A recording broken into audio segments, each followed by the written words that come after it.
राम राम दोस्तों, आज की वीडियो में उन 10 गाड़ियों की बात करेंगे जो अपनी बदकिस्मती की वजह से इंडियन इतिहास की सबसे बड़ी फ्लॉप कारें साबित हुई है। तो चलिए वीडियो को स्टार्ट करते हैं। एंड अभी तक आपने चैनल को सब्सक्राइब नहीं किया है तो प्लीज सब्सक्राइब जरूर से कर लेना, क्योंकि यहाँ जानकारी मिलती है जरा हटके। तो हमारी वीडियो की पहली गाड़ी है ओपल वेक्ट्रा,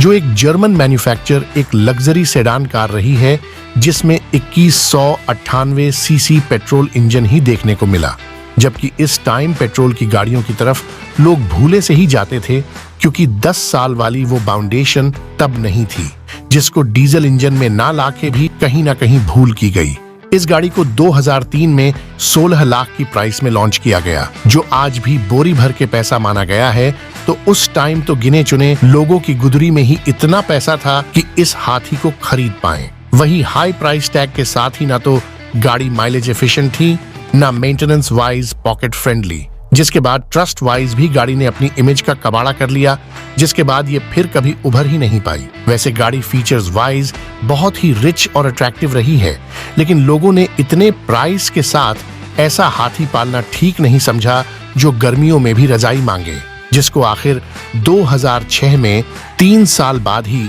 डिसकंटिन्यू कर लिया गया। इसके बाद आती है शेवरले की SRV, जो कि एक स्पोर्टी हैचबैक रही है, जिसको स्पेशली उन लोगों के लिए डिजाइन किया जो एक प्रीमियम और क्वालिटी हैचबैक लेना चाहते थे। लेकिन इन्हीं लोगों ने इसको सिरे से नकार दिया और कंपनी को चुना लग गया। इस नमूने को 2006 में 7 से 7.5 लाख की प्राइस में लॉन्च किया, जो कि 1991 सीसी डीजल इंजन और 1598 सीसी पेट्रोल इंजन के साथ आई, लेकिन किसी भी इंजन में जादू नहीं चला पाई। एक तो गाड़ी का प्राइस बजट फ्रेंडली नहीं माना गया, क्योंकि आज भी 19 साल बाद 7 लाख की गाड़ी में लोग ढेरों कमियां निकाल कर भी नहीं लेते। तो सोचो 20 साल पहले 7 लाख की क्या वैल्यू होती होगी और 7 लाख की गाड़ी को लोग किस नजर से देखते होंगे। दूसरा,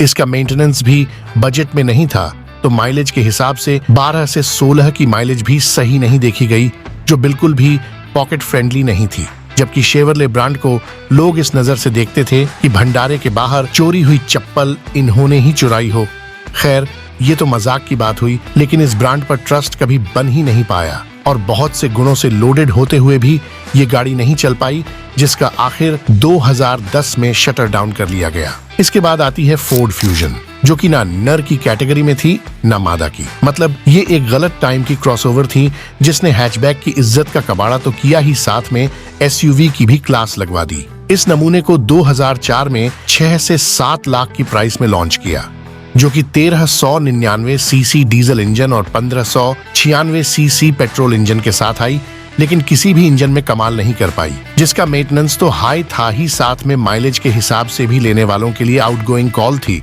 जो बिल्कुल भी पॉकेट फ्रेंडली नहीं थी, जिसको लेने के बाद आपके पैसों की आउटगोइंग स्टार्ट हो जाती थी। क्योंकि जब तक इंडियन को किसी भी गाड़ी में बेटर माइलेज नहीं दिखता, उनको वो गाड़ी भी नहीं दिखती, भले ही कितनी भी प्रीमियम क्यों ना हो। सबको कम मेंटेनेंस में अच्छी माइलेज वाली गाड़ी की ही तलाश रहती है, जबकि ये तो किसी भी एंगल से गाड़ी जैसी गाड़ी लगी ही नहीं, जिसकी तरफ लोग मुंह करके भी नहीं सोते थे। और आखिर में इंडिया के लोगों ने इस अमेरिकी नमूने का विकेट 2010 में गिरा दिया। इसके बाद आती है महिंद्रा नुवो स्पोर्ट्स, जो कि क्वांटो के बाद लॉन्च की गई, जिसमें इज्जत उतारने की जो थोड़ी बहुत कसर बाकी थी वो नुवो स्पोर्ट्स ने पूरी कर दी और सुपर फ्लॉप कार रही है। ये भी एक गलत टाइम की क्रॉसओवर थी, जिसने अपनी लुक से बहुत से लोगों को सोने नहीं दिया। इस नमूने को 2016 में 7 से 10 लाख की प्राइस में लॉन्च किया गया, जो कि 1493 सीसी डीजल इंजन के साथ आई और डीजल इंजन होने के बाद भी अपनी बराबर बेइज्जती कराई,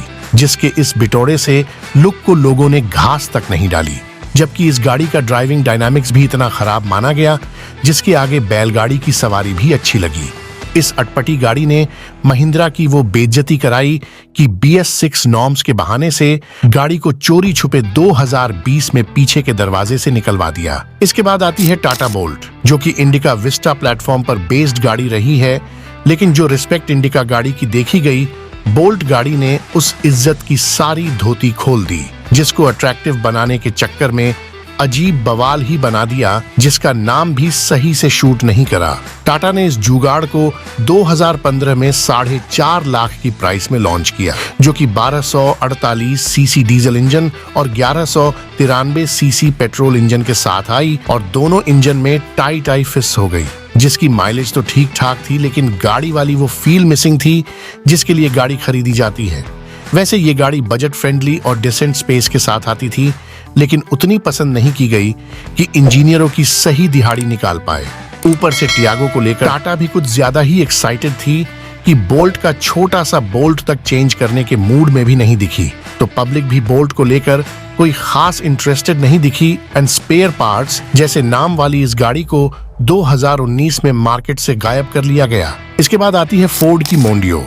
जो कि एक प्रीमियम सेडान रही है जिसका सीधा सीधा मुकाबला होंडा अकॉर्ड और हुंडई सोनाटा जैसी पावरफुल गाड़ियों से रहा है। लेकिन फोर्ड की इस सेडान गाड़ी को इतने प्राइस में लेने से लोगों ने अपने हाथ पांव ही नहीं खींचे, बल्कि पड़ोसियों तक की टांगे भी नहीं पड़ने दी, जिसको 2001 में 15 लाख की प्राइस में लॉन्च किया गया। इतने प्राइस का जिक्र होते ही आज भी लोग गाड़ी को लेने से पहले उसका अच्छे से एक्सरे कर लेते हैं, तो मंदी के उस दौर में 15 लाख किसी भी गाड़ी पर लगाने से पहले MRI तक कर लिया जाता था। फिर ये गाड़ी कैसे सक्सेसफुल हो पाती, जिसको हाई प्राइस्ड होने की वजह से ओवर प्राइस्ड गाड़ियों का टैग मिल चुका था, और फिर लोगों ने इस गाड़ी को अपनी लाइफ से तड़ीपार कर दिया, जो कि 2 लीटर पेट्रोल और डीजल इंजन के साथ आई। लेकिन सोनाटा और अकॉर्ड की प्रेजेंस के आगे इसकी सिटी पिटी गुम हो गई, जिसकी लो सेल्स और घटती रेपुटेशन के चलते आखिर 2006 में डिसकंटिन्यू करना ही ठीक समझा।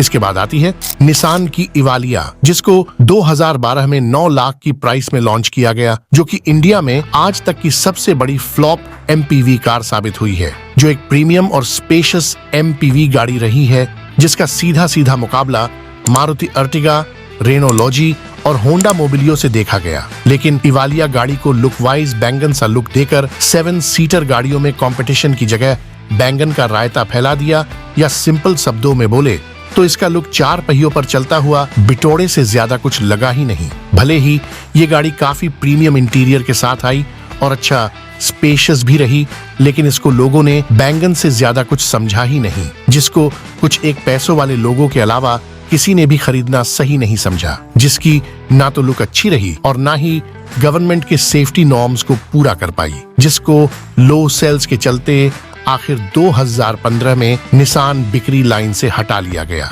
इसके बाद आती है डटसन गो प्लस, जिसको 2014 में 4 से 7 लाख की प्राइस में लॉन्च किया गया। इस गाड़ी को as a affordable MPV launch किया गया था, लेकिन जब तक बम में दम ना हो, सीटें बढ़ाने से कोई भी 7 सीटर नहीं बनती,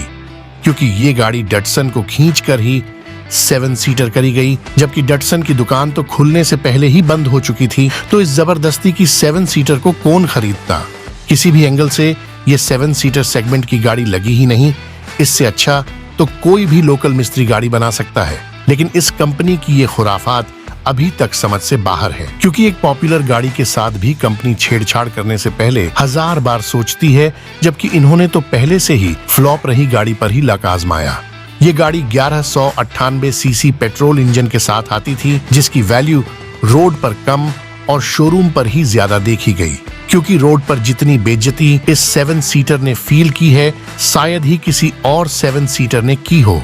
जिसको लो सेल्स के चलते आखिर 2022 में रिस्पेक्टिव विदाई दे दी गई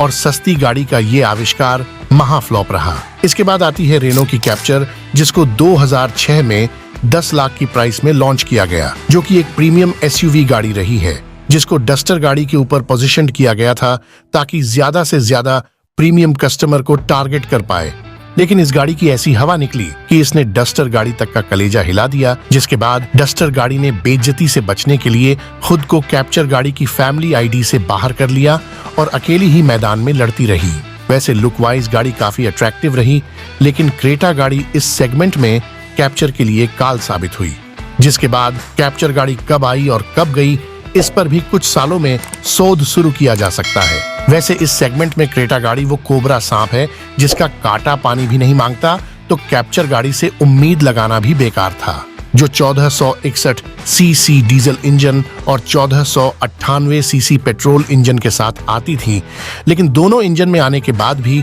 इंजीनियर की दिहाड़ी तक नहीं निकाल पाई और कम पॉपुलैरिटी और रेनो के ट्रस्ट इश्यू के चलते नाम मात्र ही बिक पाई और आखिर में 2020 में इसके नाम का भी हल्ला बोल दिया गया। सो ये थी वो 10 गाड़ियां जो इंडिया में जबरदस्ती लॉन्च की गई और आई गई कार साबित हुई। तो आपको आज की एंटरटेनिंग वीडियो कैसी लगी कमेंट्स करके जरूर बताएं, ताकि हम आपके लिए ऐसी ही छाट छाट के वीडियो लाते रहें।